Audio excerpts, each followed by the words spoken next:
The moon hung fat and full over the Arkansas River that October night in 1874.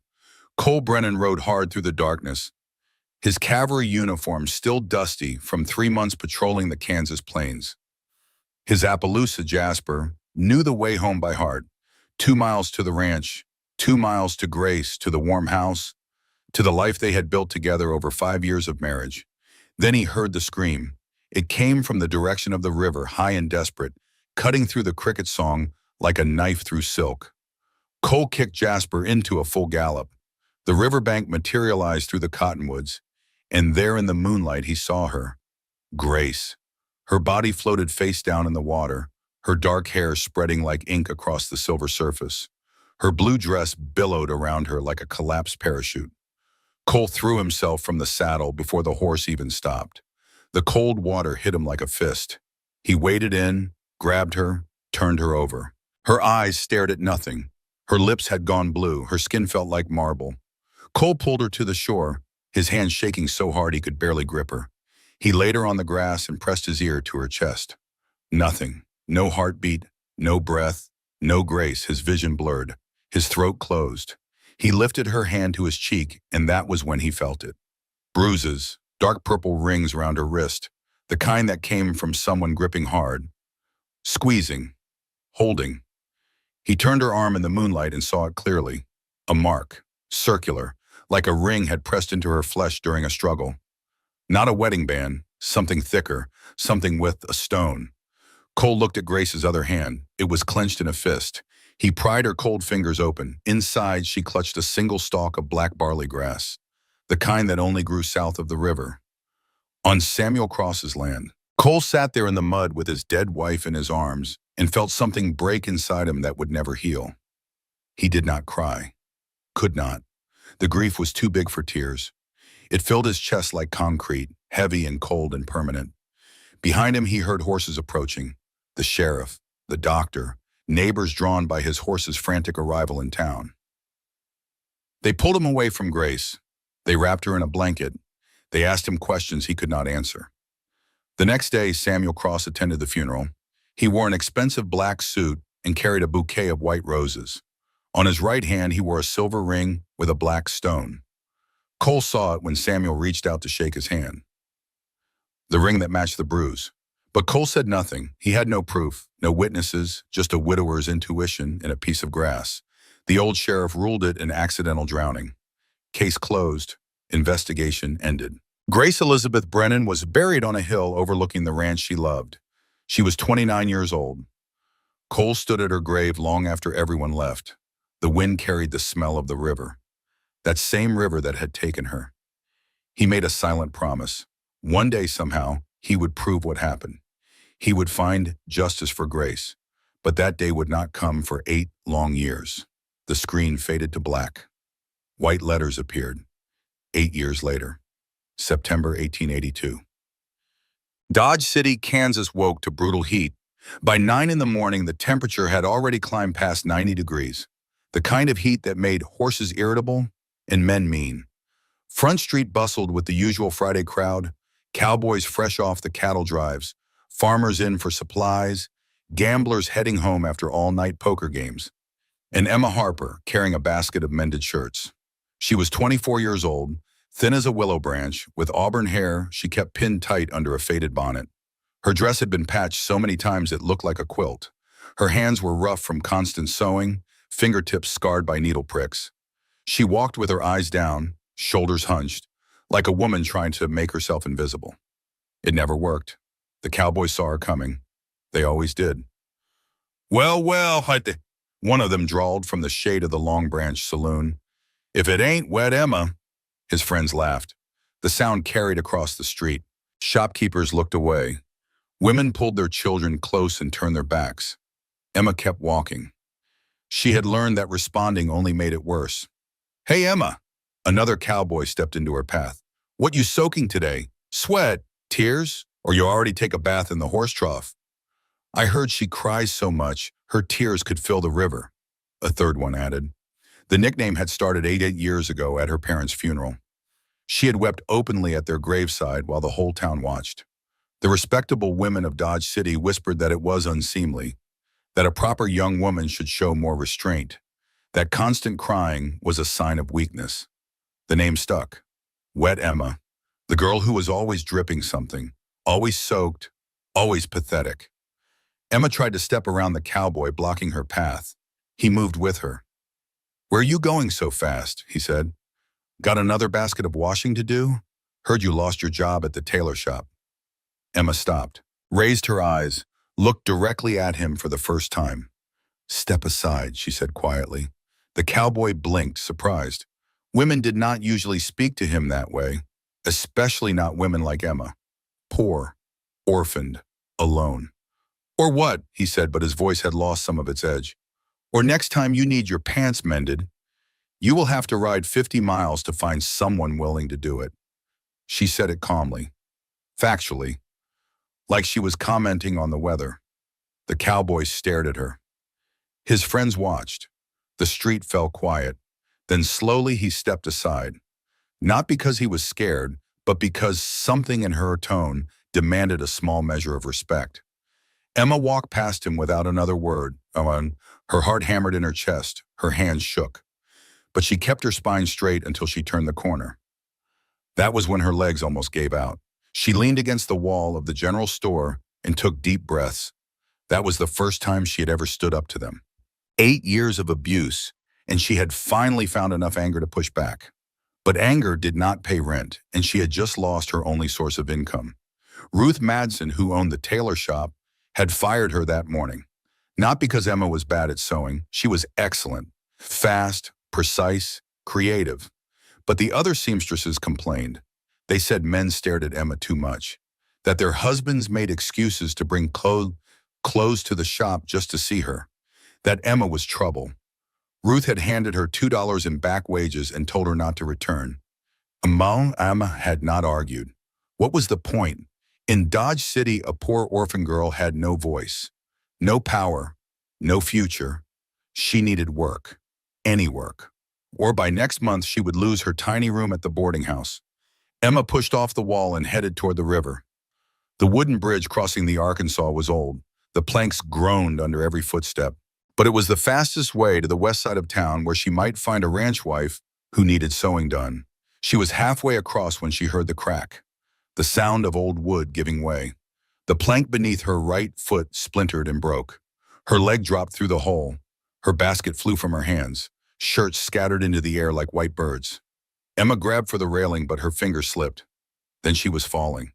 The water hit her like a wall, cold, shockingly cold despite the heat. She went under immediately. Her cotton dress soaked through in seconds, becoming impossibly heavy. It pulled her down. She kicked, but her boots filled with water. She flailed, but could not find which way was up. Her lungs burned. She opened her mouth to scream, and river water rushed in. Panic seized her. This was how she would die, drowning in the same river that had killed so many others. And no one would care. No one would mourn wet Emma. They would make jokes at her funeral. Through the murky water, she saw sunlight above. She kicked toward it. Her head broke the surface for one desperate breath. Then the current dragged her back under. On the bank, she could hear voices, laughter. They were not helping. They were watching, betting how long she could thrash before going under for good. Emma's vision darkened at the edges. Her limbs grew heavy. The cold wrapped her around her like a blanket. She thought of her father, her mother. At least she would see them again soon. Then something grabbed her. Strong hands, rough and sure, gripped her waist. She was yanked upward out of the water, into air and sunlight. She gasped and choked and coughed up river water. The hands held her steady, keeping her head above the surface. A voice spoke close to her ear, deep, calm, the kind of voice that had given orders in battle and expected them to be followed. "Stay still. You are all right. Just breathe." Emma blinked water from her eyes and looked up at the man holding her. He was big, not just tall, but broad across the shoulders, thick through the chest. His face was weathered like old leather, lined by sun and wind. Gray touched his temples. He had the kind of eyes that had seen too much and stopped expecting joy. Cole Brennan. Everyone in Dodge City knew him. The rancher who lived alone. The widower who had not touched another human being in 8 years. They called him Cold Cole, not because he was cruel, but because he was absent, empty, a ghost in a living man's body. And yet he had jumped into the river to save her. Cole began pulling her toward the shore, his movements efficient and powerful. Emma could feel the strength in him, not the showy strength of young cowboys, but the deep, practical strength of a man who had built a life with his bare hands. When they reached the shallows, Emma found her feet. She stood, shaking, water streaming from her dress and hair. Her blouse clung to her skin, completely transparent. She crossed her arms over her chest, humiliated. Cole noticed. He shrugged out of his long canvas coat and wrapped it around her shoulders. It smelled like cedar and leather and horses. It was still warm from his body. "Thank you," Emma managed through chattering teeth. "Mr. Brennan, thank you." Cole looked at her for a long moment, really looked at her. Not the way men usually did with hunger or judgment. He looked at her like she was a person, a human being worth saving. "You are getting me all wet," Emma blurted. The words came out before she could stop them. Nervous, stupid, she immediately wished she could take them back. Cole's expression did not change, but something flickered in his eyes. Recognition, maybe, or sadness, or both. "Yes," he said simply. He led her up the bank. His horse, a beautiful Appaloosa, waited patiently nearby. On the opposite shore, the crowd that had gathered to watch her drown slowly dispersed. Disappointed, the show was over. Emma noticed a few women whispering behind their hands, pointing at her and Cole. She knew what they were thinking, what they would say. That wet Emma had found a new way to get attention. That Cole had finally shown interest in a woman. That something scandalous would surely follow. Let them talk, Emma thought. She was alive. That was all that mattered. Cole retrieved his gun belt from where he had hung it on his saddle before diving in. A Colt Peacemaker 45, well maintained. The leather was oiled and supple. Everything about the man spoke of careful attention to detail. Nothing wasted, nothing careless. "Why did you help me?" Emma asked. It was not the question she meant to ask, but it was the one that came out. Cole adjusted the gun belt around his hips. When he finally looked at her again, something in his face had softened, just a fraction, just enough. Because someone should have a long time ago. He said it quietly, like he was talking about more than just her drowning. Like he was talking about all of it.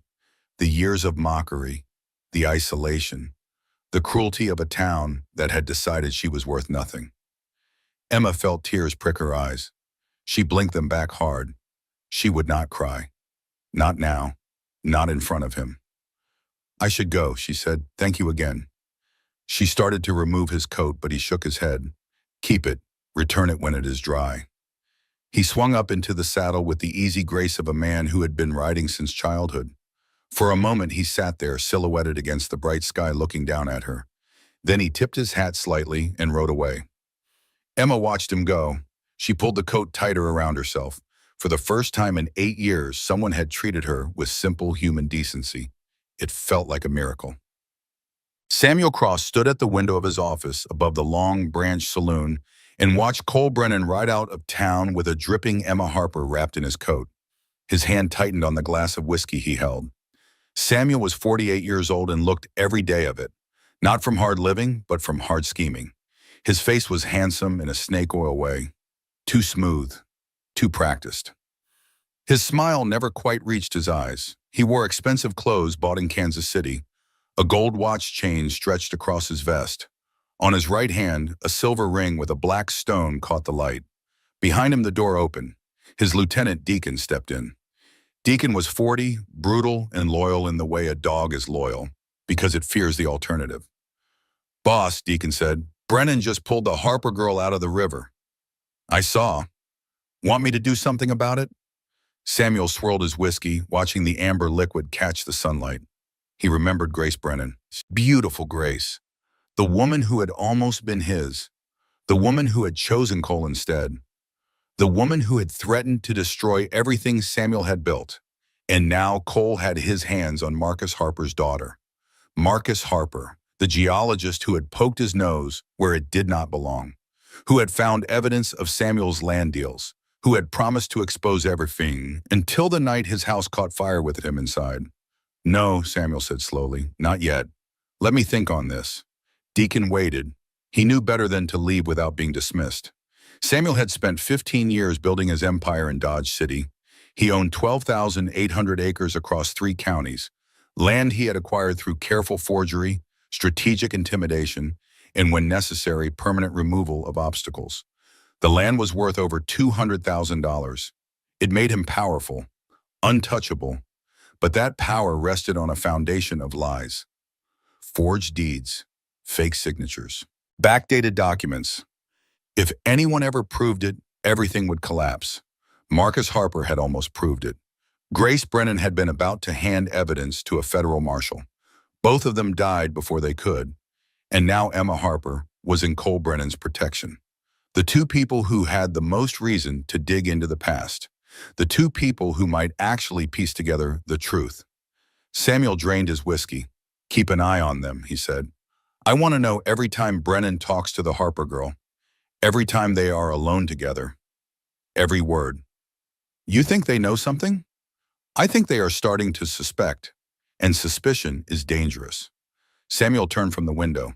His mind was already working through scenarios, options, solutions.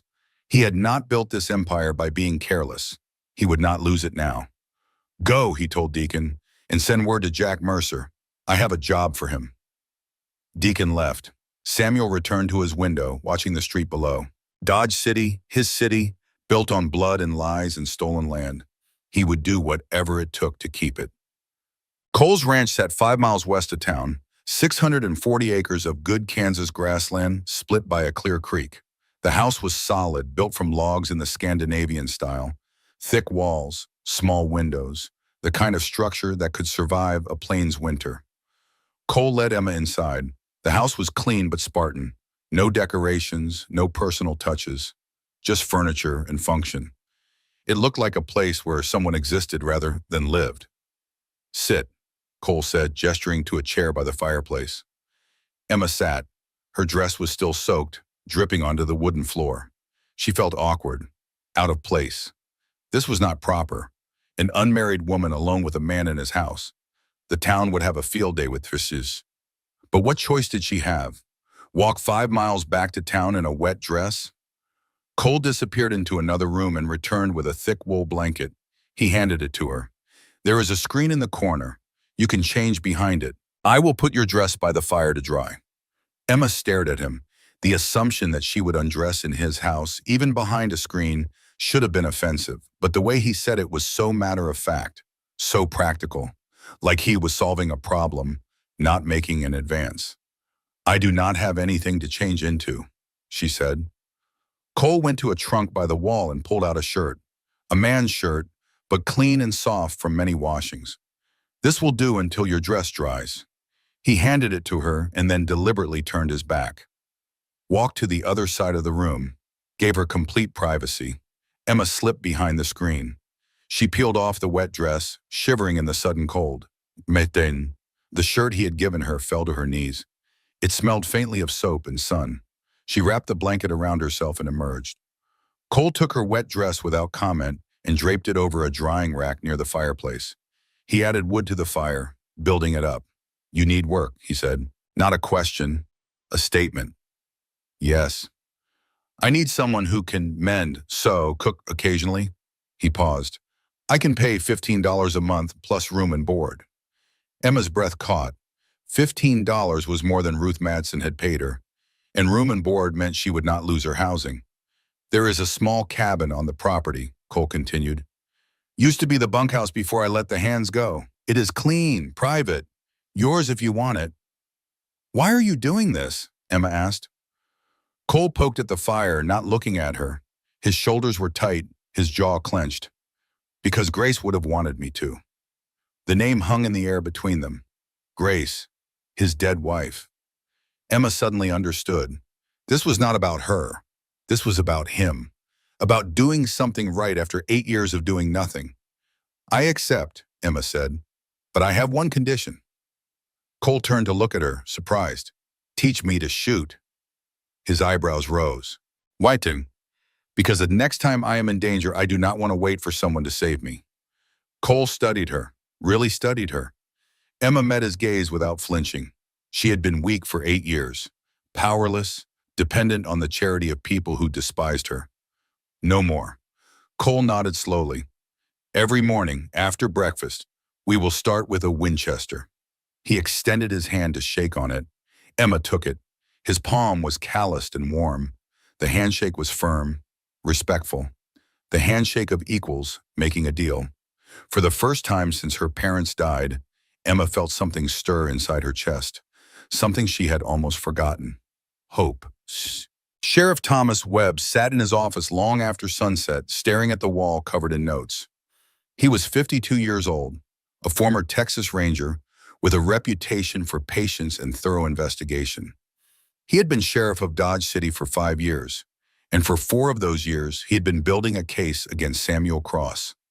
The wall told the story, 8 large sheets of paper, each one representing a suspicious death, connected by strings, patterns emerging from chaos. Grace Brennan, October 18th, 1874. Drowning. Bruises on wrist not consistent with accidental death. Ruled accident by Sheriff Hawkins. Case closed. Marcus Harper, October 19th, 1874. Fire. Body burned beyond recognition. Ruled accidental. No investigation. Case closed. John Patterson, March 1806. Shot during robbery. Nothing stolen. Patterson was county clerk with access to land records. Ruled botched robbery. Case closed. Mary Wilson, July 1878. Fell from horse, broke neck. Mary's husband was surveyor who had questioned Samuel's property boundaries. Ruled accident. Case closed. Tom Bradley, December 1880. Killed in bar fight. Bradley had been Samuel's ranch hand, threatened to tell the truth. Ruled self-defense. Case closed. 5 deaths, ruled connected to Samuel Cross, or ruled accidents or justified, all conveniently eliminating people who knew too much about land deals. Webb had interviewed dozens of people, collected fragments of testimony, built a circumstantial case that Samuel Cross had been systematically forging land deeds for 15 years. But circumstantial was not enough. He needed physical evidence, original documents, proof that would hold up in court. He needed what Marcus Harper had died protecting. Webb pulled out a file marked Harper, Marcus. Inside were notes from his investigation. Marcus had been a geologist contracted by the county to survey mineral rights. Thorough, honest, detail-oriented. In September 1874, Marcus had reported irregularities in Samuel Cross's land holdings, signatures that did not match, dates that did not align. He had requested access to original deed records to verify his suspicions. 2 weeks later, Samuel's ranch hands had chased Marcus through town, threatening him publicly, warning him to mind his business. 3 weeks later, Marcus's house burned with him inside.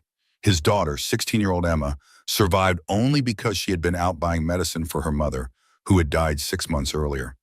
All of Marcus's papers, his surveys, his evidence burned with him. Or did they? Webb tapped his pen against the desk. Marcus Harper had been smart, careful. Would he really keep all his evidence in one place?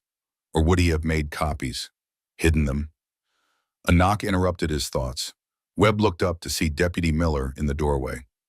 "Sheriff, you have been here 12 hours. Go home." Webb rubbed his eyes. "Just finishing up." "You are always just finishing up." Miller leaned against the doorframe. "This thing with Samuel Cross, it has been eating you for years. Maybe it is time to let it go." "I cannot." "Why not?" Webb looked at the wall, at Grace Brennan's name, at Marcus Harper's. "Because they deserve justice and they did not get it." Miller sighed. "Justice does not always win, Tom." "Then what is the point of wearing this badge?" Miller had no answer for that. He wished Webb good night and left. Webb sat alone in his office, surrounded by evidence of crimes he could not prove. He thought about Cole Brennan, living with 8 years of grief. He thought about Emma Harper, orphaned and alone.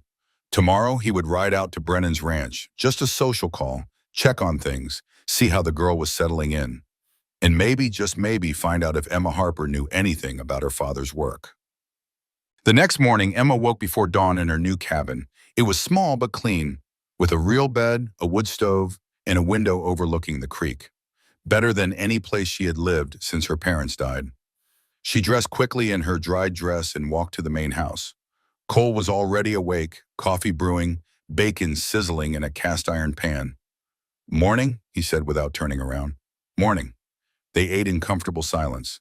Then Cole stood, picked up a rifle from the rack by the door, and headed outside. Emma followed. Behind the barn, Cole had set up targets, tin cans on fence posts. 50 yards away, he handed Emma the rifle, a Winchester Model 1873, the most popular rifle in the West, lever action, 44 caliber. Holds 15 rounds.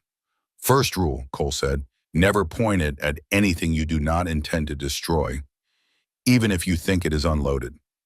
Emma nodded. "Second rule, the rifle is an extension of your body. You do not aim with your eyes. You aim with your whole self, feel where the bullet will go." He showed her how to hold it, how to breathe, how to squeeze the trigger rather than pull it. "Breathe in, hold, squeeze on the exhale." Emma raised the rifle, sighted down the barrel. The tin can looked impossibly small and far away. She breathed in, held, squeezed. The rifle kicked against her shoulder, harder than she expected. The shot went wide, kicking up dust 3 feet left of the target. "Again," Cole said. She tried again. Miss. Again. Miss. Again. Miss. Her shoulder was starting to bruise. Her arms ached. Sweat ran down her back despite the morning cool. "I cannot do it," she said. "You can. You are overthinking. Trust yourself." Emma closed her eyes, took a breath, opened them, raised the rifle. This time she did not aim. She felt. She squeezed. The tin can jumped off the fence post. "Good," Cole said. His voice had no excitement in it, just approval. "Now do it 99 more times." They practiced for 2 hours. By the end, Emma could hit 5 out of 10 shots. Not perfect, but better. Progress. As they walked back to the house, Emma said, "You were in the cavalry." "Yes." "You have killed men." Cole stopped walking, looked at her. His eyes were hard to read. "Yes." "Does it get easier?" "No, it should not. The day it gets easy is the day you have lost your humanity." They continued walking. Emma thought about that, about violence and necessity and the weight of choices. "If I have to shoot someone to protect myself," she said, "will I be able to? I hope you never have to find out." That was not an answer, but it was honest. Emma appreciated honesty more than comfort. Okay. Sunday came. Church day. Cole asked Emma if she wanted to attend services. Emma hesitated. She had not been to church in months. Every time she went, people stared, whispered, made her feel like a stain on God's house. But something stubborn rose in her. She would not hide anymore. "Yes," she said, "I want to go." They rode into town together, Cole on Jasper, Emma on a gentle mare named Rosie. When they dismounted in front of the Methodist church, every head turned. Conversation stopped mid-sentence. Emma kept her chin up, walked beside Cole up the steps. Inside, the church was packed. Every pew full. People shifted uncomfortably as Cole and Emma entered. Some changed seats to avoid sitting near them. Others stared openly. Pastor Reynolds looked uncertain but nodded greeting. Cole guided Emma to a pew in the middle. Not the back where the outcast sat, not the front where the self-righteous held court. The middle, where normal people belonged. The service began. Emma tried to focus on the words, on the hymns, on anything except the weight of judgment pressing down on her from all sides. Then she felt movement behind her, someone standing. She glanced back. Samuel Cross. He had been sitting in the front pew, as he always did. Now he stood, turned, and looked directly at Cole and Emma. His face wore a pleasant smile. His eyes were ice. He walked down the aisle slowly, deliberately, every step calculated for maximum attention. He stopped directly beside their pew. "Cole Brennan," Samuel said. His voice carried through the silent church. "It has been too long." Cole did not stand, did not even turn his head. He stared straight ahead at the altar. "Samuel, I hear you have been busy, hiring staff, taking in strays." The insult was subtle, deniable, but everyone heard it. "My business is my own," Cole said. Of course, of course." Samuel clasped his hands behind his back. "I only worry that you might not understand what you are getting into. Emma Harper is the daughter of Marcus Harper. Do you remember Marcus?" Cole's jaw tightened. He said nothing. Marcus accused me of terrible things, Samuel continued. Forgery, theft. He spent 3 months investigating. Me, the county found nothing, because there was nothing to find. Samuel's eyes moved to Emma. She met his gaze without flinching. And then poor Marcus died in that awful fire. Such a tragedy. I always wondered if he had been careless with a lamp, or if someone had been careless for him. Him. The threat was unmistakable. Emma's hands clenched in her lap. Cole placed one of his hands over both of hers, a gesture of protection, of unity. Samuel noticed. His smile widened. Be careful, Cole. Dodge City has seen too many accidents lately. The river, the fires, all these unfortunate coincidences. He paused. Would be a shame if another accident happened, especially to someone you care about. Cole stood slowly. He was 2 inches taller than Samuel and broader through the shoulders. When he spoke, his voice was quiet, deadly quiet.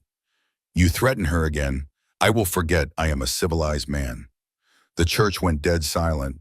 Even the children stopped fidgeting. Samuel's smile never wavered, but something flickered behind his eyes. Calculation. Reassessment. No threat, Samuel said lightly. Just friendly advice between neighbors. I would hate to see anyone get hurt. He nodded to the congregation and walked back to his pew. The service resumed, but Emma heard nothing else. Her heart pounded so hard she thought it might break through her ribs. When the service ended, Cole and Emma left quickly, but not before Emma caught sight of several townspeople staring at her differently. Not with contempt anymore, with curiosity, even perhaps a small measure of respect. Cole had stood up for her in public, in church, against Samuel Cross. Everything had changed. Back at the ranch, Emma could not stop shaking. Not from fear, from anger. Pure, burning anger. He killed my father, she said. I know he did. That fire was not an accident. Cole sat on the porch steps, elbows on his knees, looking out at the land. I know. He killed your wife. I know. Then why do we do nothing? Cole was quiet for a long time. When he finally spoke, his voice was heavy with old grief. Because knowing and proving are different things.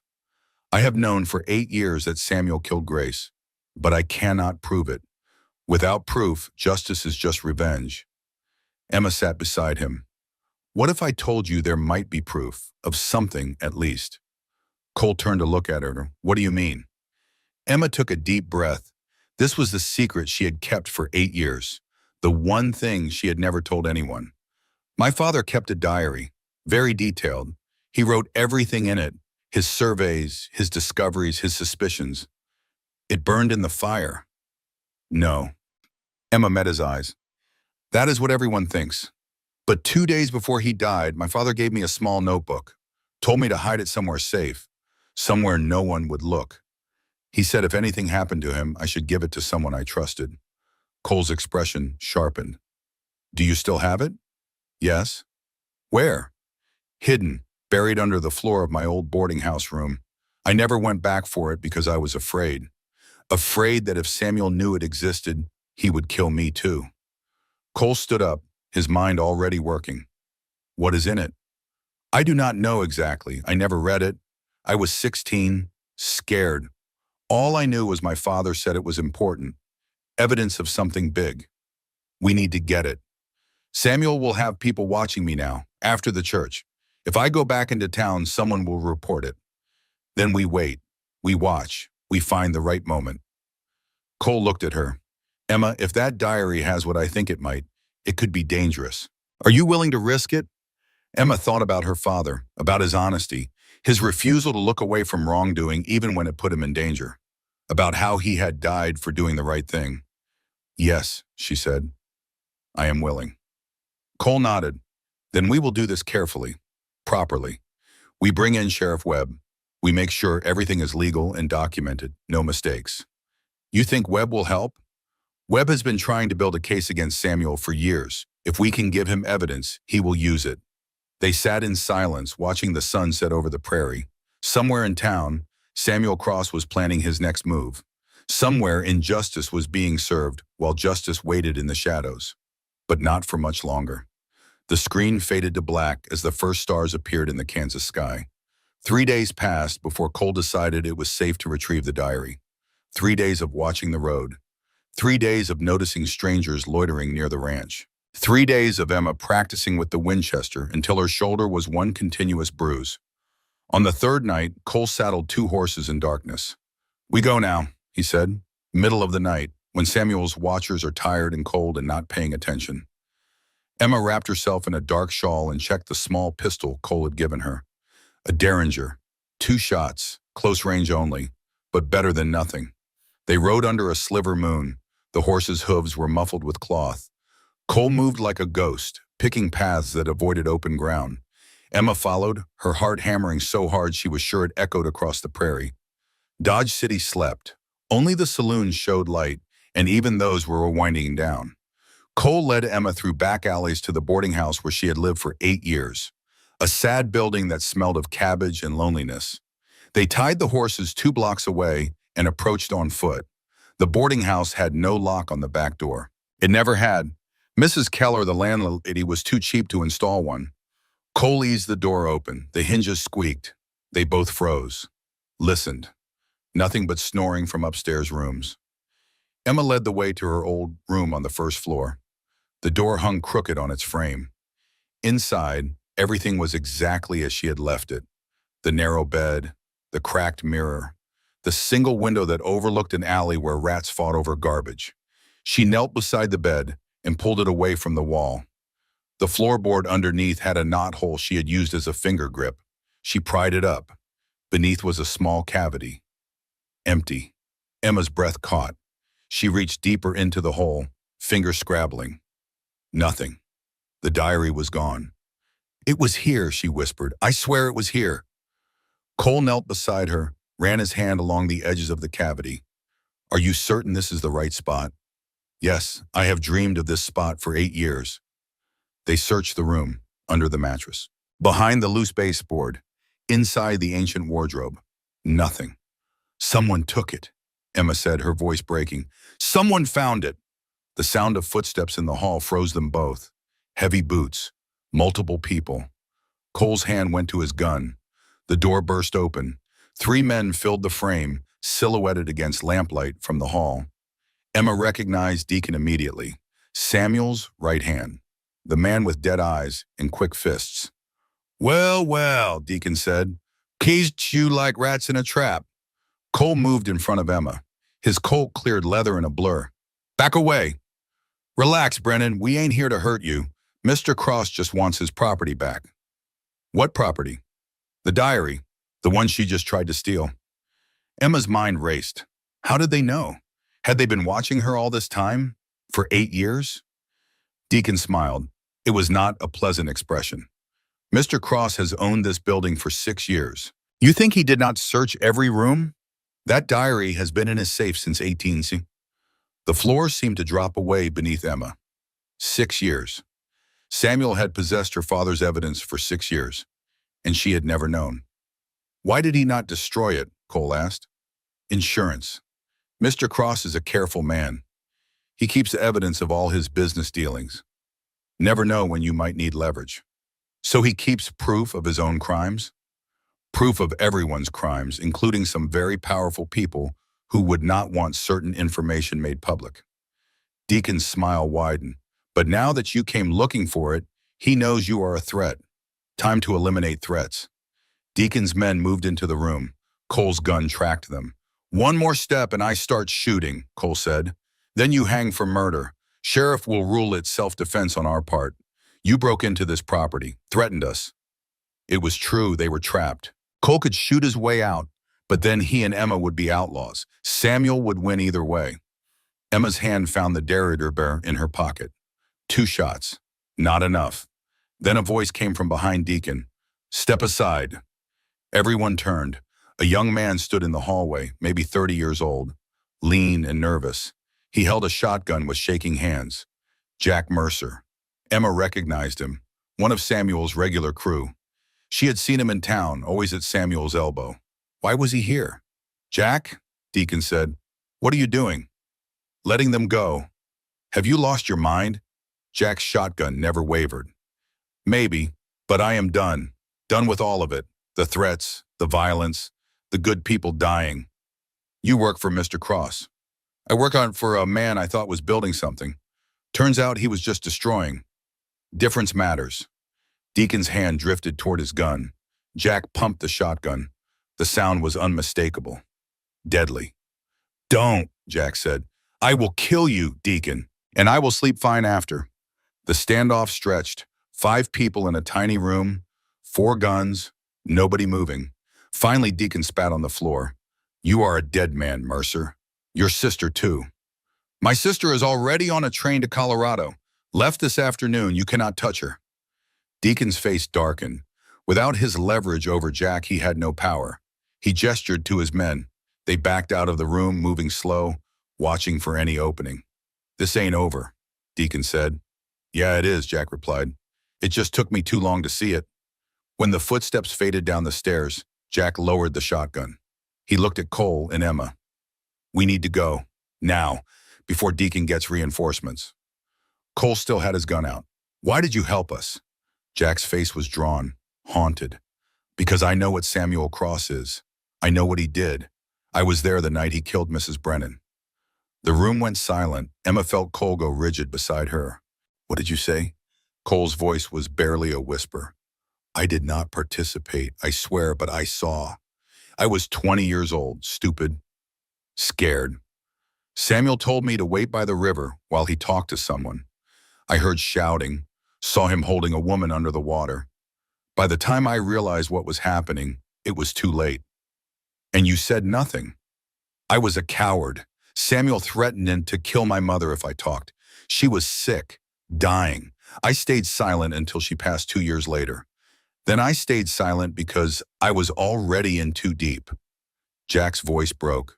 He looked at the floor. I have lived with that guilt every day for 8 years, watching you grieve, knowing I could have saved her if I had been brave. I am not asking for forgiveness. I am just trying to do one right thing before I die. Cole stared at Jack. His hand tightened on the gun grip. For a moment, Emma thought he might shoot, might finally take the revenge he had been denied for so long. Instead, Cole holstered his gun. Get us out of here, he said. Then we talk. Nah. They moved fast through the sleeping town. Jack led them to where he had hidden 3 horses. As they rode, he explained, Samuel keeps everything in a safe at his ranch. Deeds, contracts, letters, the diary. But he also keeps copies at the county courthouse, in the records room. He has a friend on the county clerk's staff who lets him access it after hours. Why, wow? Cole asked. 2 sets of evidence, one at the ranch where only he can get to it, one at the courthouse where it is protected by law. If one location is compromised, he still has the other. So we need to get into the courthouse. Yes, but it will not be easy. Samuel has been paranoid since you took in Emma. He has men watching the courthouse every night. They reached Cole's ranch as false dawn painted the eastern sky. Inside, Cole lit a lamp. The 3 of them sat around the table. Emma made coffee with shaking hands. Tell me everything, Cole said to Jack. About Grace? About that night? Jack took a breath and began. It was October 18th, 1874. Samuel got word that Grace Brennan had evidence against him. Land fraud, forgery. She was planning to take it to a federal marshal the next day. Samuel panicked. He found her walking near the river at sunset. I was supposed to be keeping watch for witnesses. I heard them arguing. She refused to give him the documents. Said she would rather die than to let him steal from people anymore. Jack's voice dropped to a whisper. He grabbed her, dragged her into the water. She fought. God, she fought hard. But he was stronger. He held her head under until she stopped moving. Then he arranged her body to look like she had slipped and drowned. He even scraped her hands on rocks to make it look like she had tried to climb out. Cole's fists clenched on the table. His jaw worked, but he said nothing. The next night, Samuel sent men to burn Marcus Harper's house. Harper had been working with Grace, had all the evidence. The fire made sure nothing survived, or so Samuel thought. But the diary survived, Emma said. Samuel found it 2 years later when he bought this building. He has been keeping it as insurance ever since. Cole stood and walked to the window, stared out at the land turning gold in the sunrise. When he spoke, his voice was controlled. Careful. Will you testify to this in court? Jack nodded. If you can promise me protection, Samuel will kill me the moment he knows I talked. I can promise that Sheriff Webb will do everything in his power to protect you, and I will do the rest. Jack met Cole's eyes. I know I do not deserve your help, or your mercy. I should have spoken 8 years ago. You are speaking now. That is what matters. It was forgiveness, of a kind. Not complete, not easy, but real. Emma cleared her throat. If the diary is at the courthouse, how do we get it? Cole turned from the window. His expression had changed. The grieving widower was gone. In his place stood something harder. A soldier. A man who had led cavalry charges and survived Apache ambushes. We steal it. Sheriff Webb arrived at the ranch an hour later. Cole had sent Jack to fetch him with a simple message. Come alone. Urgent. Webb listened to everything. Jack's confession, the location of the diary, Samuel's dual record system. When they finished, Webb leaned back in his chair and rubbed his weathered face. This is a problem, he said. How so? Cole asked. Jack's testimony is valuable, but it is also tainted. He admits to being an accessory to murder. Any defense lawyer will tear him apart, paint him as a liar trying to save himself. What about the diary? If we can get it legally, it is evidence. But breaking into the courthouse makes it inadmissible. Fruit of the poison tree. Any judge would throw it out. Emma slammed her hand on the table. So we do nothing? Let Samuel keep murdering people? I did not say that. Webb pulled out a notebook and began writing. I said we need to be smart, legal. We need a warrant. What grounds? Cole asked. Jack's testimony gives me probable cause, a witness to murder. That is enough for a judge to issue a search warrant. We search Samuel's ranch and the courthouse legally. Seize all documents related to land fraud. How long will that take? 2 days, maybe 3. I need to ride to the circuit judge in Hays City, present the evidence. Get the warrant signed. Cole shook his head. Samuel will know something is happening. He will destroy everything. Not if we move fast, and not if we keep him distracted. How? Webb smiled. It was not a friendly expression.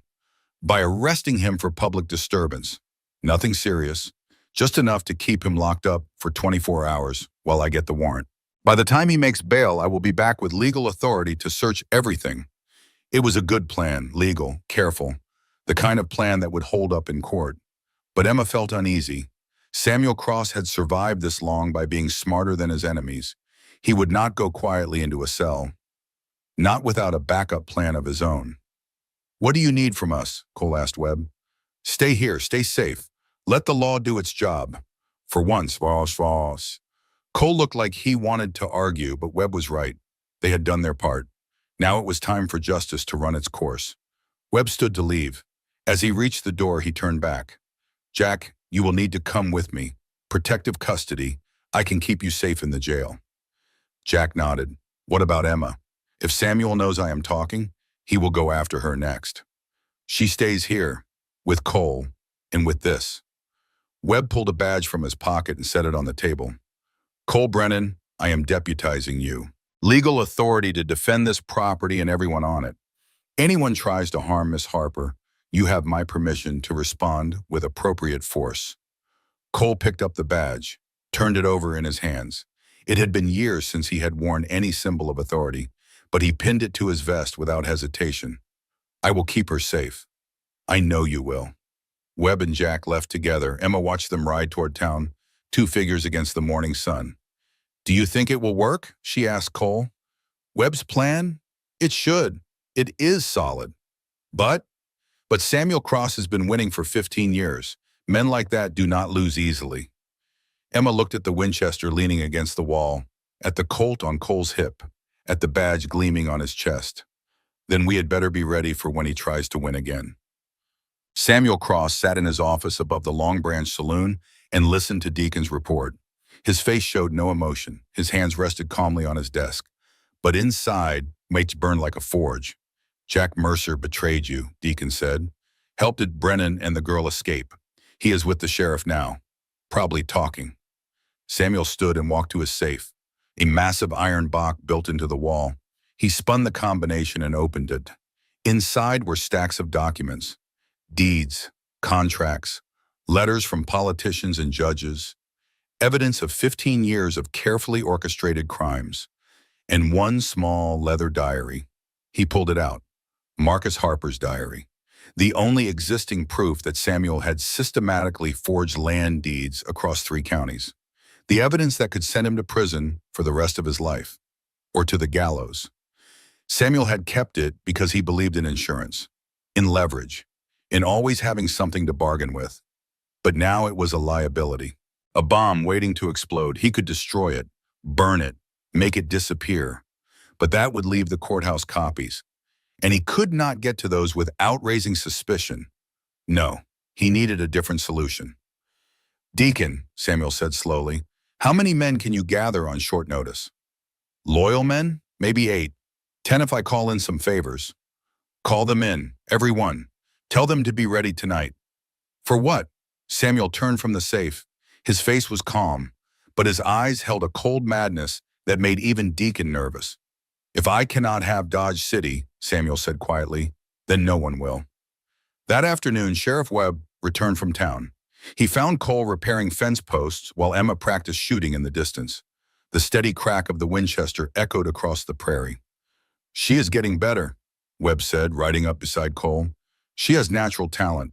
Just needed someone to teach her." "Cole, we have a problem." Cole set down his hammer. "What kind of problem?" "The judge in Hayes City is gone. Riding circuit in the eastern counties. Will not be back for 4 days." "Can you go to another judge?" "Nearest one is in Topeka. That is a 3-day ride each way." Cole did the math in his head. 6 days minimum before they could get a warrant. 6 days for Samuel to prepare, to hide evidence, to eliminate threats. That is too long. "I know, but it is the legal way, the right way." Webb, with respect, the legal way got Grace killed, got Marcus Harper killed, got 5 other people killed. Maybe it is time to try something else. Webb dismounted, stood face to face with Cole, 2 men who respected the law but understood its limitations. "What are you suggesting?" "I am suggesting that if someone were to accidentally discover evidence of a crime while investigating a separate matter, that evidence would still be admissible in court." Cole, "And I am suggesting that if a deputy, acting on his legal authority, happened to pursue a suspect into county property and happened to witness said suspect destroying evidence, that would give immediate probable cause for seizure." Webb was quiet for a long moment. Then he shook his head. "You are talking about entrapment, about bending the law so far it breaks. I am talking about getting justice for my wife. And I am talking about making sure that justice sticks, that Samuel Cross does not walk free on a technicality." They stared at each other, 2 good men with the same goal but different methods. Finally, Cole said, "What if we do both? What if we get your warrant, but also create a situation where Samuel incriminates himself, backs himself into a corner where he has no choice but to confess?" "How?" "By making him think he has already lost, by taking away everything he has built, his money, his power, his reputation. When a man has nothing left to lose, he gets desperate, sloppy, he makes mistakes." Webb considered this. "You want to drive him into a confession." "I want to give him a chance to do the right thing before we do it for him." And Webb looked out at the land, at Emma in the distance, firing methodically at targets, at the ranch Cole had built with his own hands, at the honest life Samuel Cross had tried to destroy. "All right," Webb said, "we try it your way, but carefully, legally, no unnecessary risks." "Agreed." They shook hands. 2 men bound by honor and grief and the desperate hope that justice might still be possible. What they did not know was that Samuel Cross had already set his own plan in motion. And when 2 plans collide, someone always gets hurt. Night fell like a curtain. Emma made dinner while Cole and Webb planned in low voices. Jack stayed at the jail, protected by 2 deputies Webb trusted completely. At 9 o'clock, a rider approached the ranch at full gallop. Cole stepped onto the porch, rifle ready. The rider pulled up hard, horse lathered and blowing. It was Deputy Miller. "Sheriff," Miller gasped, "fire in town, multiple buildings." They could see it now, orange light against the dark sky, smoke rising in thick columns. What is burning? Webb demanded. Courthouse, land office, county clerk's building, all the records, everything. Emma felt her stomach drop. All the evidence, all the copies Samuel had stored, gone. Cole grabbed Webb's arm. This is his play. He is destroying everything. We have to stop him. It is too late. Those buildings are already burning. Not the ranch. He still has the originals at his ranch. Webb understood immediately. We ride now. They saddled horses in darkness. Emma insisted on coming. Cole tried to argue, but she cut him off. That diary belonged to my father. I am not staying behind. There was no time to argue. The three of them rode hard toward town. Behind them, the ranch sat empty, unguarded, which was exactly what Samuel Cross had been counting on. They reached Dodge City to find half the town fighting fires, bucket brigades, shouting, chaos. The courthouse was fully engulfed, flames shooting through the roof. The land office collapsed as they watched. Webb grabbed the fire chief. Was anyone inside? No, buildings were empty. Fires started after hours, almost like someone wanted to destroy records, not hurt people. Cole and Emma exchanged looks. Samuel was covering his tracks, methodically, ruthlessly. We need to get to his ranch, Cole said, before he destroys the rest. They pushed through the crowd toward the edge of town. That was when Emma saw him. Samuel Cross, standing in shadow, watching the fires burn. He was not panicking, not rushing around like everyone else, just standing, watching his problems turn to ash. Their eyes met across the chaos. Samuel smiled, tipped his hat, turned and walked into the darkness. He knows we are here, Emma said. He wanted us here, away from the ranch. Cole's face went pale. The diary. At the ranch, in my study. I left it on the desk. They had walked into a trap. Samuel had burned the public records and sent them chasing across town while his men ransacked the ranch. Without a word, Cole spurred his horse. Emma and Webb followed. They rode like demons through the night, pushing the horses to their limits. But they all knew they were too late. When they reached the ranch, the front door stood open. The study had been torn apart. Desk drawers smashed, paper scattered. The diary was gone. Cole stood in the wreckage of his home and felt the weight of failure crushing down on him. They had been so close to justice, and Samuel had outplayed them again. Emma touched his arm. We will find another way. There is no other way. Without evidence, we have nothing. Webb picked through the debris, his face grim. He took everything, every scrap of paper that might have been useful. Then from the doorway, a voice. Not everything. They turned.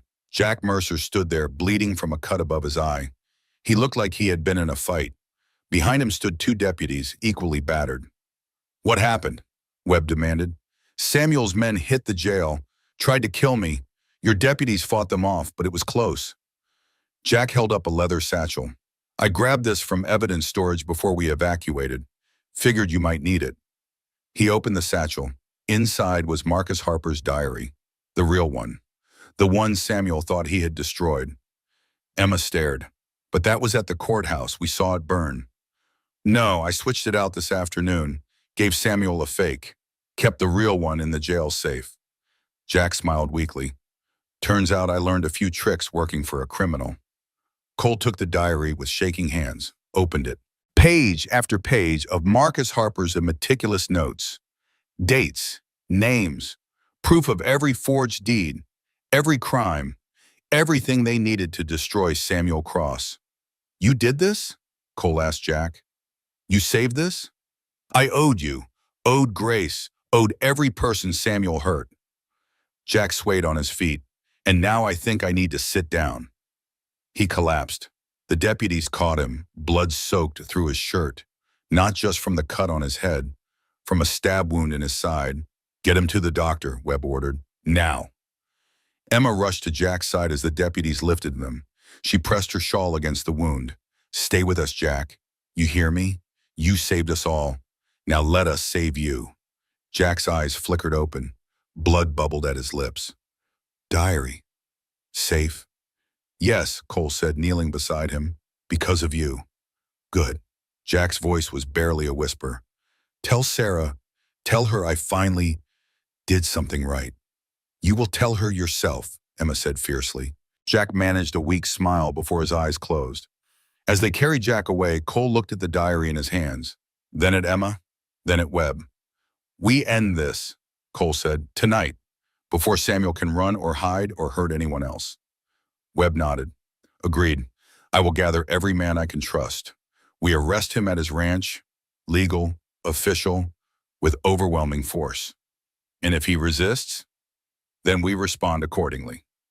Cole strapped on his gun belt, checked his Colt, loaded his Winchester. Emma did the same, her movements sure and confident. They were done running, done reacting, done letting Samuel Cross dictate the terms. Tonight justice would finally have its day, or they would die trying. The screen faded to black as they rode towards Samuel Cross's ranch, a small army of righteous men seeking to end 15 years of terror. Samuel Cross's ranch sprawled across 500 acres of prime Kansas land. The main house stood 3 stories tall, painted white, with columns that pretended at southern grandeur. It looked like the home of a respectable man, a pillar of the community. It was built on blood and lies. Sheriff Webb led 20 armed men through the darkness. Cole rode beside him, badge gleaming in the moonlight. Emma stayed back with 5 men guarding the horses. She had argued to join the assault. Cole had refused. "If something goes wrong," he had said, "someone needs to survive to tell the truth." So she waited and watched and prayed. Jack Mercer remained at the doctor's house in town, 2 miles away. The stab wound had been deep.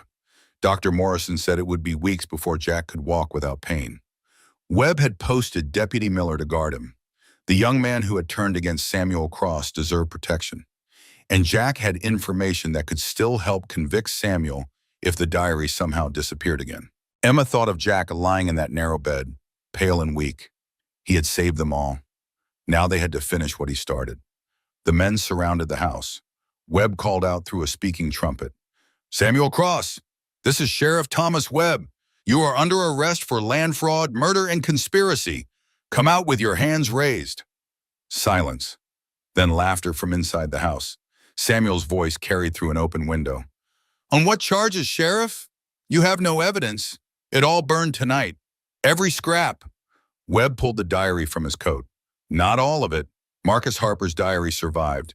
Every crime, every forgery, and all documented." The silence that followed was different, dangerous. "You are lying," Samuel said, but his voice had lost its confidence. "Come see for yourself, or we come in and drag you out. Your choice." More silence. Then the front door opened. Samuel stepped onto the porch, hands raised, but he was smiling. That same snake oil smile he always wore. "Gentlemen, there has been a misunderstanding." "No misunderstanding," Webb said. "You are under arrest." 2 deputies moved forward to cuff him. That was when Deacon and 3 other men burst from the house, guns blazing. The night erupted in gunfire. Cole dove behind a water trough. Bullets splintered wood. Men shouted. Horses screamed. The careful arrest became a battlefield. Samuel used the chaos to run, not toward the barn or the horses, toward the back of the property where a small creek offered cover. Cole saw him go. Without thinking, without hesitation, he gave chase. Behind him, the fight continued. Webb's men were winning. Deacon went down with a bullet in the leg. The other gunmen surrendered when they realized they were outnumbered 3-1. But Samuel was escaping. Cole ran hard, following the sound of crashing through brush. The creek appeared ahead, black water reflecting starlight. Samuel splashed across, making for the tree line beyond. "Stop!" Cole shouted. Samuel did not stop. Cole raised his rifle, had a clear shot, could end it right here, right now. Justice delivered with 1 bullet. But that was not justice. That was revenge. Cole lowered the rifle and kept running. He caught Samuel at the tree line, tackled him. They went down in a tangle of limbs. Samuel fought like a cornered animal, clawing, biting, desperate. Cole was stronger, angrier, and he had been waiting 8 years for this moment. He flipped Samuel onto his back, grabbed his collar, drew back his fist. Samuel stared up at him. Blood ran from his split lip. His expensive clothes were torn and muddy, all his dignity stripped away. "Do it," Samuel gasped.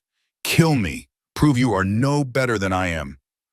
Cole's fist trembled in the air. Every fiber of his being wanted to hit, to break, to hurt the man who had taken Grace from him. Instead, he grabbed Samuel's arm and yanked him to his feet. "I am better than you," Cole said quietly, "because I believe in justice, not revenge." He marched Samuel back to the house at gunpoint. Webb was waiting with handcuffs. The fight was over. Samuel's men were either captured or fled.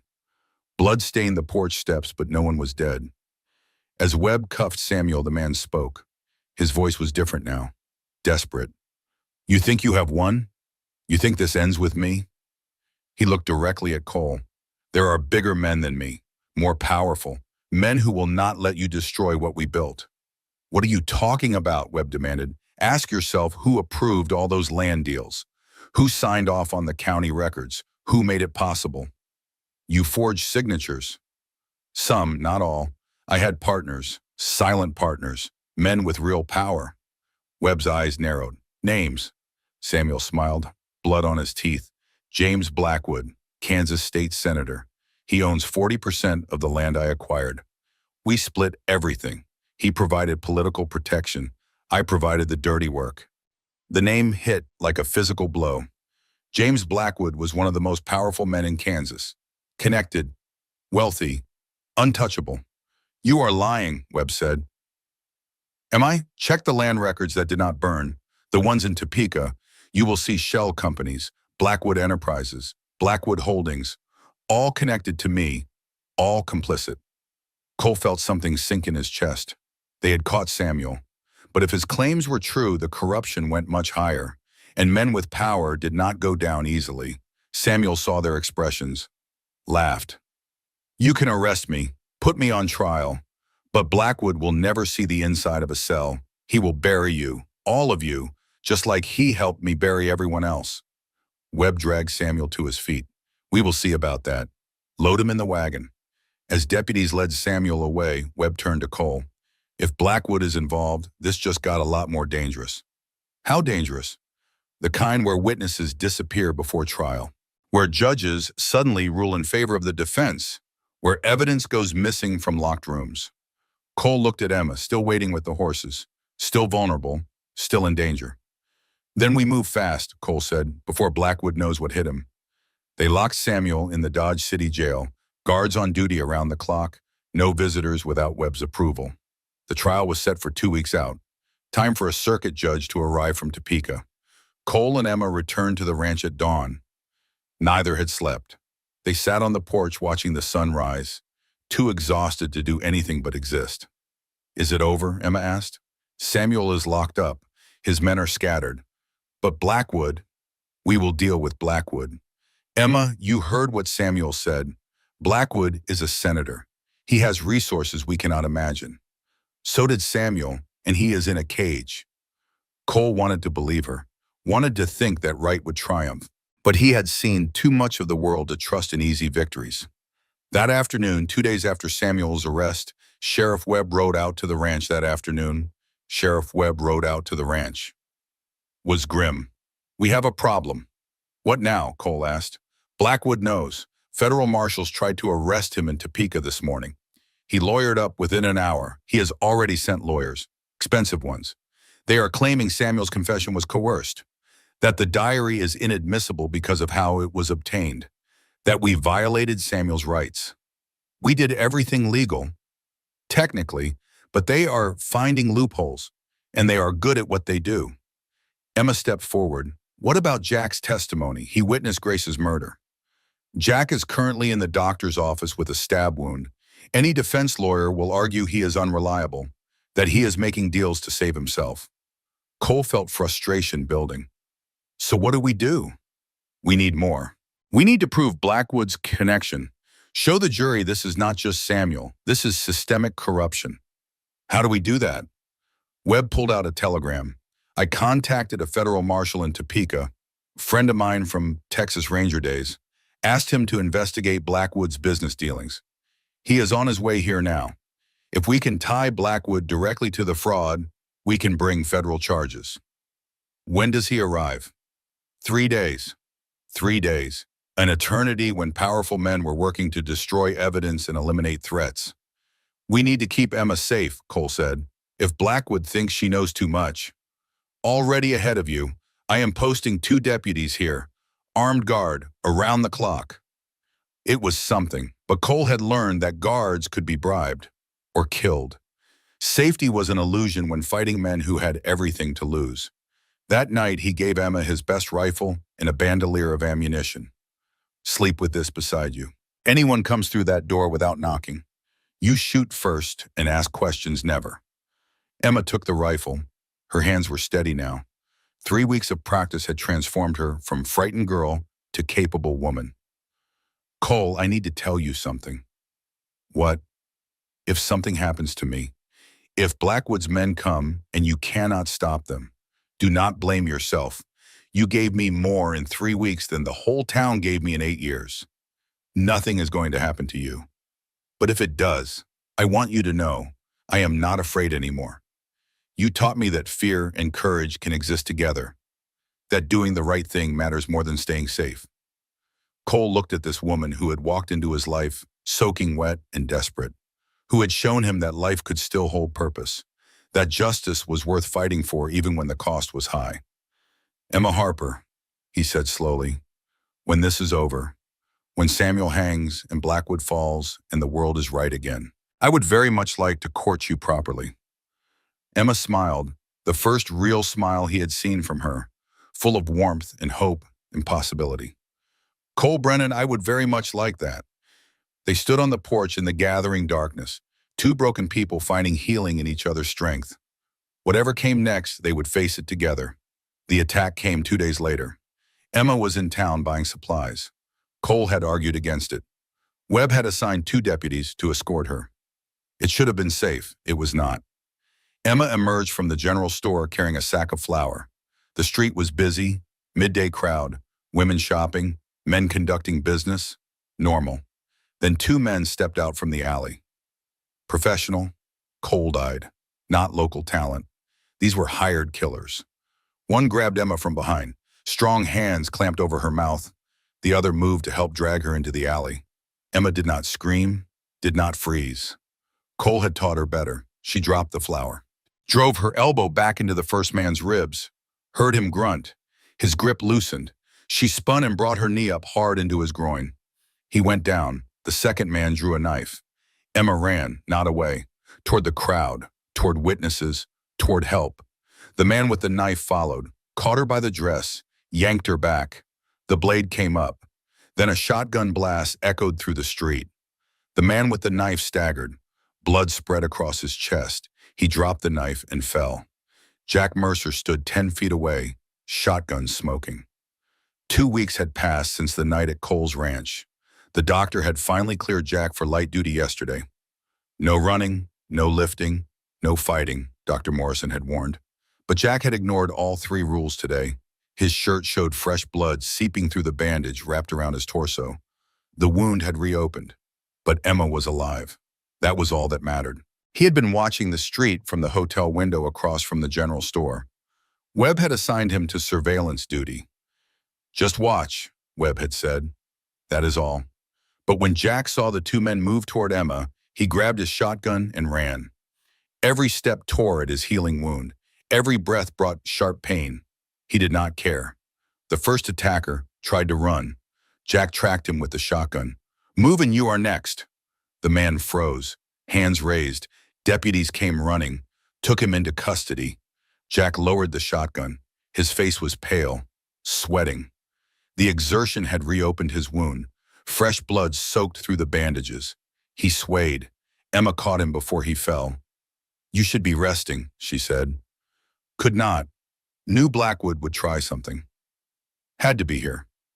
You saved my life again. Jack smiled weakly. Getting to be a habit. They got him to the doctor. The wound was bad but not fatal. With rest and care, he would survive. That night, Emma sat beside Jack's bed. He was unconscious, fighting fever. His sister Sarah had arrived on the afternoon train from Colorado, terrified for her brother. Sarah was 16, small, scared. Emma recognized that fear, the same fear she had carried for 8 years. He will be all right, Emma told her. The men who did this, Will they come after me? Not while I am alive, and not while Sheriff Webb is protecting us. Sarah looked at Emma with wide eyes. You are the one they call Wet Emma. Emma stiffened, the old shame rising. But Sarah continued, my brother said you are the bravest person he knows, that you stood up to Samuel Cross when no one else would. Emma blinked. Brave. No one had ever called her that. Your brother is the brave one. He said you taught him courage, that watching you refuse to hide taught him he did not have to either.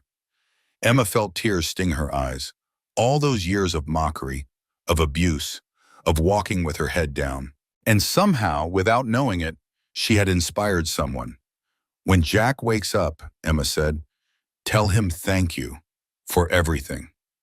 I will. Emma stood to leave. Sarah caught her hand. Miss Harper, when this is over, when the bad men are gone, can I stay with you? I do not want to go back to Colorado. I have no one there. Emma thought about the small cabin on Cole's ranch, about the life she was building, about having someone to teach and protect the way Cole had taught and protected her. Yes, Emma said, you can stay with me. Sarah's face lit up. For the first time in days, she looked hopeful. Emma walked out into the night. Cole was waiting outside the doctor's office, standing guard. How is he? Cole asked. He will live. Thanks to him, so will I. Cole pulled her close, held her tight. Emma could feel him shaking. When I heard the gunshots, when they told me you had been attacked, his voice broke. I cannot lose you, Emma, not when I just found you. You will not lose me. I am harder to kill than I look. They stood there in the darkness, holding each other, two people who had been alone too long, finding strength in unity. Come on, Cole said finally. Let us go home. The trial began on a Tuesday morning in late October. The courthouse had been rebuilt after the fire. New wood, fresh paint, but the smell of smoke still lingered. The courtroom was packed, every seat filled, people standing against the walls. National reporters had come from Kansas City and St. Louis. This was news. A powerful rancher on trial for murder, a senator implicated in corruption. Judge William Harrison presided, 60 years old, stern, fair, known for his no-nonsense courtroom. Samuel Cross sat at the defense table between two expensive lawyers. He wore a good suit, clean-shaven, looking every inch the respectable businessman, but his hands were cuffed, a reminder that he was not a guest. He was the accused. District Attorney Mills opened with a simple statement. Gentlemen of the jury, over the next several days, you will hear evidence of crimes so extensive, so calculated, that they defy belief. Samuel Cross murdered 2 people, defrauded hundreds, and did it all with the help of powerful men who thought they were above the law. The defense attorney, Cornelius Finch, responded smoothly. The prosecution will present a parade of criminals and opportunists, men who made deals to save themselves, documents of questionable origin, a story full of holes and motivated by revenge. When you hear all the evidence, you will see that Samuel Cross is a successful businessman who made enemies by refusing to be cheated. The battle lines were drawn. The prosecution called Webb first. He presented the land deeds. Expert testimony about forged signatures. Maps showing the extent of Samuel's holdings. 12,800 acres, Webb testified, acquired over 15 years through systematic fraud. The defense cross-examined viciously. Sheriff Webb, is it not true you have pursued Mr. Cross for years, that this has become a personal vendetta? No, this is about justice. Justice or revenge for failing to solve crimes under previous sheriffs. Webb held his ground, but the damage was done, the seed of doubt planted. Next, Emma took the stand. She presented her father's diary, explained how it survived, what it contained. My father documented every irregularity he found, names, dates, proof of forgery. The defense attacked immediately. Miss Harper, your father died in a fire 8 years ago. Convenient that this diary suddenly appears now. How do we know you did not create it yourself? The ink is aged. The paper is from 1874. Expert analysis proves it. Expert analysis paid for by the prosecution. Miss Harper, is it not true you have financial motivation to see Mr. Cross convicted? That you hope to profit from recovered land? Emma felt heat rise in her face. I want justice for my father. That is all. Justice or money? The jury will decide. When Emma stepped down, she felt like she had been in a fight. The lawyers had twisted everything, made her sound like a liar and an opportunist. Cole squeezed her hand as she sat. You did well. They made me sound like a criminal. The jury is smarter than that. They see the truth. But Cole was not sure. Juries could be swayed, confused, manipulated. The trial continued, day after day, witnesses, documents, arguments. Jack Mercer testified about witnessing Grace's murder. The defense tore into him. Mr. Mercer, you were an accessory to murder by your own admission. Why should we believe anything you say? Because I am telling the truth. Finally. Or because you made a deal to save yourself from the gallows. Jack's testimony was powerful, but tainted. The prosecution played their final card. They read Samuel's confession from the night of his arrest, the admission that Grace and Marcus had to die. The defense objected. Under duress, my client was injured, surrounded by armed men. He was read his rights. He spoke voluntarily. 5 witnesses confirm. Judge Harrison allowed it. The confession stood. Then came the moment everyone had been waiting for. The prosecution called Senator James Blackwood to testify. Federal marshals had arrested Blackwood 3 days earlier. Evidence of shell companies, forged documents with his signature, financial records showing profit sharing with Samuel. Blackwood took the stand in handcuffs. His expensive suit could not hide the fear in his eyes. Senator Blackwood, Mills said, do you know Samuel Cross? We have had business dealings. Blackwood's voice was smooth, confident. He had testified before Congress dozens of times. This was no different. What kind of dealings? Land investments, perfectly legal transactions. I provided capital. Mr. Cross handled acquisitions. Did these investments involve forged documents? Blackwood smiled, the smile of a man who owned half the state legislature. Absolutely not. I am a United States Senator. I conduct myself with integrity. I trusted Mr. Cross to handle all matters properly and legally. Mills pulled out banking records, held them up for the jury to see. These show transfers of over $80,000 from shell companies you control to Samuel Cross. What were those payments for? Investment capital, standard business practice in land development. Investment in land you knew was obtained through fraud? I object to that characterization. Blackwood leaned back in the witness chair. Relaxed, in control. I am a United States Senator with 20 years of public service. I do not engage in criminal activity. Ever. Mills nodded slowly, turned to the prosecution table, picked up a single piece of paper, yellowed with age, handled it carefully. Senator, do you recognize your own handwriting? Of course. Then you will recognize this. Mills held up the paper. This is a letter, written by you, to Samuel Cross, dated March 15th, 1876. Found in Mr. Cross's safe. Would you like to read it to the court? Or shall I? Blackwood's confident smile flickered. I write many letters. I cannot recall every one. Let me refresh your memory. Mills read aloud. Samuel, Harper is becoming a problem. His survey work threatens our entire operation. Proceed with elimination as discussed. Ensure no documentation traces back to us. Destroy all evidence. Usual payment applies. Blackwood. The courtroom went dead silent. Blackwood's face drained of color. That is taken out of context. Context? Senator, you wrote the word elimination. What did you mean by that? I meant business elimination. Buy him out, offer him money to stop his survey work. Legal means. Legal means? Then why did Marcus Harper die in a fire exactly 2 weeks after you sent this letter? Why did his house burn with all his evidence inside? That was a tragic accident. Was it? Or was it the elimination you ordered? Blackwood's lawyer jumped up. Objection! Your Honor, this is speculation. Overruled, Judge Harrison said coldly. The witness will answer. I did not order murder. Blackwood's composure cracked. His hands gripped the witness stand. I meant business tactics. Intimidation, buyouts, not killing. But Samuel Cross interpreted your order as permission to murder, did he not? I cannot control how Samuel interpreted my words. Can you not? You wrote destroy all evidence. What evidence was there to destroy if this was just a legitimate business transaction?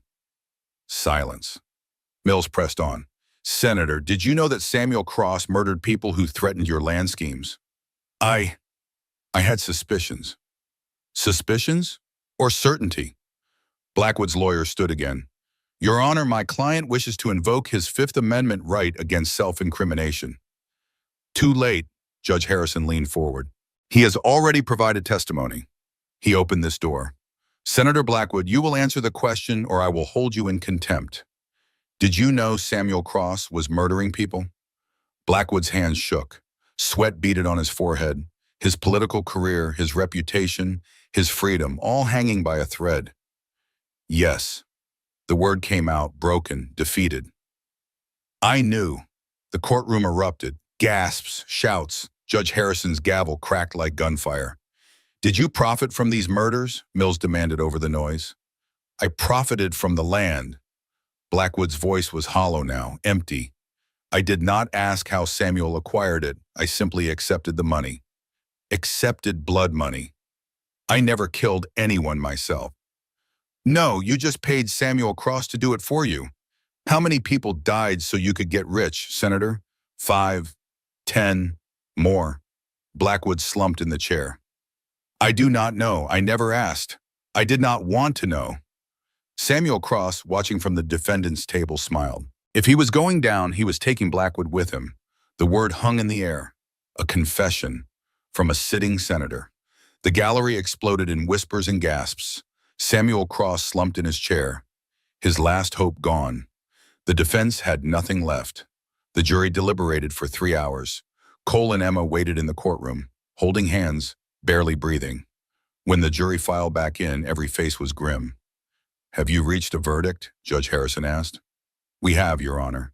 In the case of the state versus Samuel Cross on the charge of murder in the first degree for the death of Grace Brennan, how do you find? Guilty. Emma felt Cole's hand tighten in hers. In the charge of murder for Marcus Harper? Guilty. Land fraud? Guilty. Attempted murder of Emma Harper? Guilty on all counts. The courtroom erupted. Cheers, applause. Justice had been served. Judge Harrison banged his gavel until order returned. Samuel Cross, you have been found guilty of heinous crimes against your community. The sentence for murder is death by hanging, to be carried out in 30 days. Samuel showed no emotion, just stared at the table in front of him. Blackwood received 25 years in federal prison. His political career was over. His reputation destroyed.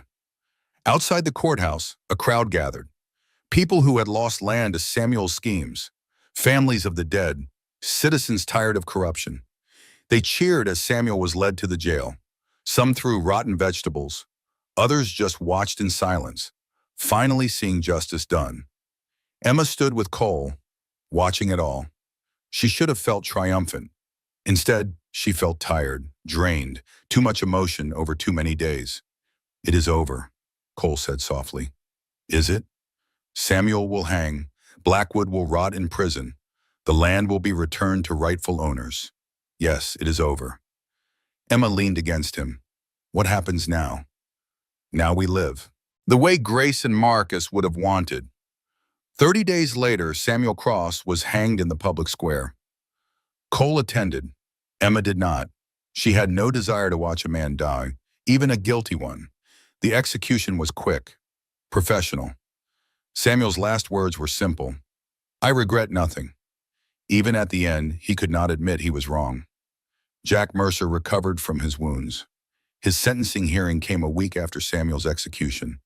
Based on his cooperation, his testimony, and his actions saving Emma's life, the judge showed mercy. 18 months in county jail, eligible for parole in 9 months. Jack accepted the sentence with quiet dignity. Before being led away, he spoke to Cole and Emma. Thank you for giving me a chance to do right, for not giving up on me when you had every reason to. Cole shook his hand. You earned your redemption, Jack. Do not waste it. I won not, Sarah. She is safe, living with Emma, learning to sew, building a future. Jack smiled, truly smiled. Good, that is good. As they took him away, Emma felt something shift. The cycle of violence was ending. Redemption was possible, even for those who had done terrible things. 6 months passed. Spring came to Kansas. The prairie exploded with wildflowers. Emma's tailoring business thrived. Word spread about her skill. Orders came from across the county. She hired 3 women to help, women who had been outcasts like her, giving them the same chance Cole had given her. Sarah proved to be a natural seamstress. Quick fingers, good eye for detail. She and Emma worked side by side, building something real, something lasting. One evening in late May, Cole found Emma on the porch, watching the sunset paint the sky gold and crimson. He sat beside her. They shared comfortable silence. Finally, Cole spoke. Emma Harper, I have a question for you, Sabin. Yes? Will you marry me? Emma turned to look at him. This man who had saved her from drowning, who had taught her strength, who had shown her that she was worth something. Cole Brennan, are you certain? I am not Grace. I will never be Grace. I know I do not want Grace. I love the memory of who she was. But I love you for who you are. You are brave, Binbiton, strong. You challenged me to live again when I had given up. The town will talk, say you are replacing her. Let them talk. I am done caring what small-minded people think. I want to spend the rest of my life with you. If you will have me. Emma felt tears on her cheeks. Happy tears this time. Yes, I will marry you. They wed a month later, simple ceremony, Sheriff Webb officiated, the whole town attended. Not as gossips, as guests, as community. Emma wore a dress she made herself, white cotton with lace she had sewn by hand. She looked beautiful. Cole wore his best suit, stood tall and proud. When they exchanged vows, his voice was steady. I promise to see you every day, to never let you feel invisible again. Emma's turn. I promise to be brave. For you, for us, for the life we are building together. They kissed. The crowd cheered. And Emma realized something. She was no longer wet Emma. She was Emma Brennan, wife, business owner, woman. The name that had haunted her for 8 years was finally dead. Jack was released from jail 9 months into his sentence. Good behavior, true rehabilitation. Sheriff Webb offered him a deputy sheriff. Jack accepted. He had found his calling, protecting people instead of threatening them, using his skills for good instead of evil. Sarah stayed with Emma and Cole, part of their growing family. Life settled into rhythm, work, love, purpose, but the story was not quite finished. 1 year after the wedding, Emma gave birth to a son. They named him Marcus Cole Brennan, after the 2 men who had taught them about courage and honor. The baby was healthy, strong lungs. Cole held his son and felt something he thought he had lost forever. Hope for the future. Emma recovered quickly. Within weeks, she was back at work. Sarah helped with the baby. They raised him together. 3 generations of strength. Years passed. The ranch prospered. Emma's business expanded. They built an addition to the house, hired ranch hands, became pillars of the community. Jack married a school teacher from Wichita, had children of his own, remained deputy until Webb retired, then became sheriff himself. The Harper-Brennan Land Reform Act, passed in Kansas in 1884, required verification of all land deeds, prevented the kind of fraud Samuel had committed. The act later became a model for federal legislation. Dodge City changed, grew. The rough frontier town became civilized. Law replaced chaos. Community replaced fear. Cole and Emma lived to see it all. The screen faded. Text appeared. 1896. Marcus Cole Brennan, age 12, stood at his father's grave. Cole had died peacefully in his sleep at age 60. A good death after a good life. Emma stood beside their son. Gray touched her auburn hair now. Lines marked her face. But her eyes were still fierce, still bright. Tell me again, Marcus said, how you and father met. Emma smiled. We met at the river. I was drowning. He pulled me out. And then we saved each other, over and over, until we learned to save ourselves. Marcus nodded. He had heard the story many times, but he never tired of it. the tale of his parents' courage, their fight for justice, their love born from shared struggle. What should I do now, Mother? Live, fight for what is right, build something good, pass it on. Marcus became a lawyer, then a state senator. He spent his career fighting corruption, championing reform, carrying forward his parents' legacy. The screen faded again. More text. 1920. Emma Brennan, age 62, sat on her porch. The ranch had grown to 1,200 acres. Thriving, prosperous, built on honest work. Her grandson, 10 years old, sat beside her. Cole Marcus Brennan III, named for the great-grandfather he never met. Grandma, tell me about the river. Emma looked at the bum, saw Cole in his eyes, saw Marcus in his serious expression, saw the future in his curious face. What do you want to know? Were you scared when you fell in? Terrified. But you survived. Because someone good chose to help. And because I learned that fear does not mean weak, it just means human. What happened to the bad men? Justice found them, as it always does eventually, if good people stand up. The boy thought about this. I want to be like great-grandfather Cole and grandfather Marcus. I want to fight bad people. Emma smiled, touched his cheek. Then study hard, be honest. Stand up for those who cannot stand up for themselves. That is how you fight. The boy nodded, determined, already planning his future. Emma looked out at the land, at the creek running clear, at the ranch Cole had built with his hands, at the legacy they had created together. She thought about that day 38 years ago, when she fell into the Arkansas River, when the whole town laughed, when one man chose to save her. That moment had changed everything, not just for her, for all of them, the town, the state, the generations that followed, because Cole had chosen right over easy, because she had chosen courage over fear, because together they had proven that ordinary people could defeat extraordinary evil. The legacy was not the land, not the money, not even the laws that bore their names. The legacy was the choice, the daily decision to do right even when wrong was easier. That was what they passed down. From Cole and Emma to Marcus, from Marcus to his children, from generation to generation, the choice to stand up, choice to stand, to speak truth, to save the drowning. Emma closed her eyes, felt the sun on her face, heard her grandson chattering about his dreams.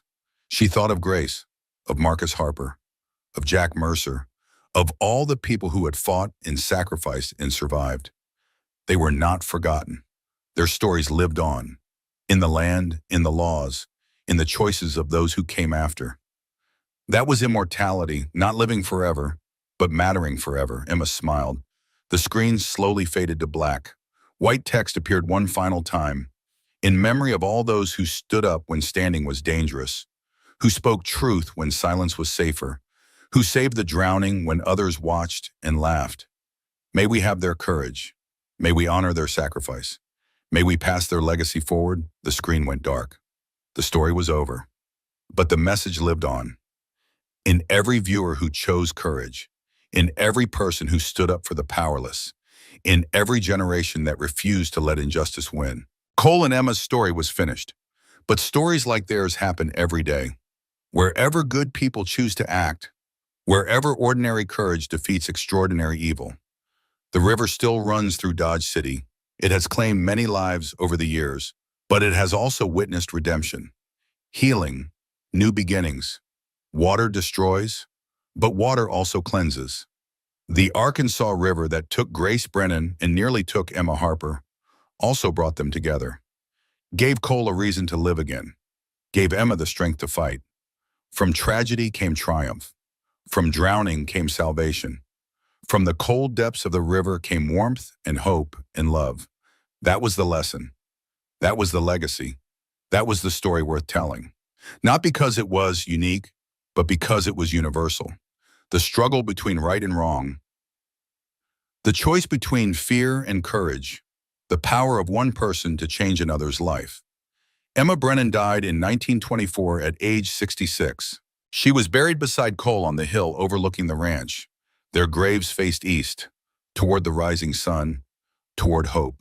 At her funeral, over 500 people attended, not because she was famous, but because she had mattered. to them, to their families, to the community. The preacher spoke of her courage, her kindness, her refusal to be broken by a world that tried to break her. But the best eulogy came from Sarah, now a grown woman with children of her own. "Emma saved my life," Sarah said simply, "not by pulling me from a river, but by showing me I was worth saving. That is the greatest gift anyone can give. The belief that you matter, that you are seen, that you are valued." Emma was seen as nothing by the world, but she chose to see herself as something, and in doing so she taught all of us to see better, to judge less, to love more. That is her legacy, not what she owned, but who she helped, not what she achieved, but who she inspired. Crash, the mourners filed past the grave. Each left a flower. By the time the service ended, Emma and Cole's graves were covered in blooms, a river of flowers, for the woman who had almost drowned, who had instead chosen to live, and love, and fight. The wind carried the scent of wildflowers across the prairie. Somewhere a child laughed. Somewhere a family gathered. Somewhere life continued, as it always does, as it always must, as Emma and Cole would have wanted. The river runs cold, but people keep the warmth, keep the hope, keep the legacy alive, and that makes all the difference.